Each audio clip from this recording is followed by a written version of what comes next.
Vegeta's Final Flash is one of his strongest attacks. Whoever's caught in the beam will surely be blown away. He first used it against Cell, and then in the Tournament of Power released the most powerful one yet against Jiren. But with a move so epic, I want to find out how fast it really was.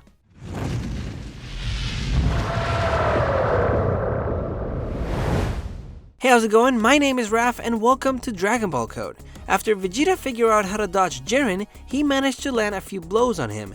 This made Jiren release a combo on Vegeta and also hit him with a beam so strong that almost threw him off the ring. But of course, knowing Vegeta, he wasn't gonna stop there. He gathered all the strength he had left and combined it with all that rage and anger he surely knows how to channel, and he began to charge the one and only Final Flash. Jiren confidently says, "Come," thinking that this will be another pathetic attack, and Vegeta doesn't hesitate and releases the most powerful Final Flash to date. If you thought this was sick, hit that like button. As the beam travels through the air and approaches Jiren, he realizes that this is no joke and for a second changes his facial expression from confident to this, which I'll let you decide what it is. This blast was so powerful that it knocked Jiren off his feet, and we know that it was strong and we saw that it was traveling super fast. So, what I'm interested in finding out is how fast this Final Flash was. So let's start doing the math. First, there's a few things we need to find out before we can get the speed. Those are Jiren's estimated height, we have to scale him down, find the distance from where to where the beam travels, and how long does it take to get there. So let's start with Jiren's height. We don't know exactly how tall he is, but we can come up with an estimate. Goku's supposed to be somewhere around 5'9". Jiren looks a lot taller. He looks like he could be anywhere from 6'2" to 6'4". So we'll just say that Jiren is 6'4", since to me it seems about right.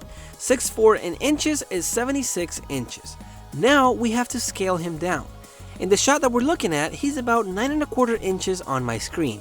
So we take the 76 from his height and divide it by the 9¼ inches, and it gives us the scale ratio, which is 821 to 1. And this is the number we're going to use to get the distance that the beam travels. For this part, I'll be using this frame, and as you can see, is the same as the other one where he's standing straight. The only thing that changes is his pose, and trust me, it's a lot easier this way.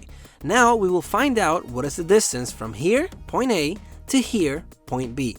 In my scale, the distance from point A to point B is about 12 inches and a half. So when you multiply by the ratio, it equals 102, meaning that the distance between point A and point B is 102 inches, or 8 feet and a half. Now that we have that, all we need to know is how long it takes for the Final Flash to make it from point A to point B. As you can see, it only takes one frame to cover around 8 feet and a half. Since Dragon Ball runs at 24 frames per second and it takes only one frame for the Final Flash to get from point A to point B, we end up with 124. And that's it. That's all we need to get the magic number. Now we just have to do some math and voila. Are you ready? This is insane. Vegeta's Final Flash hit Jiren at about 139 miles per hour. Now we know why Vegeta was the first character to make Jiren fall on the ground. I'm also guessing that there's no acceleration in this thing and the beam came out of Vegeta's hands at that speed. In my opinion, this has been the best and most epic Final Flash I have ever seen. So there you have it. What did you think the answer was gonna be? And if you enjoyed this, please share it with your friends. And of course, if you like Dragon Ball content, make sure to subscribe and hit that bell icon with a Final Flash so you can get notifications whenever I post a new video. Thanks for watching, and I will see you later.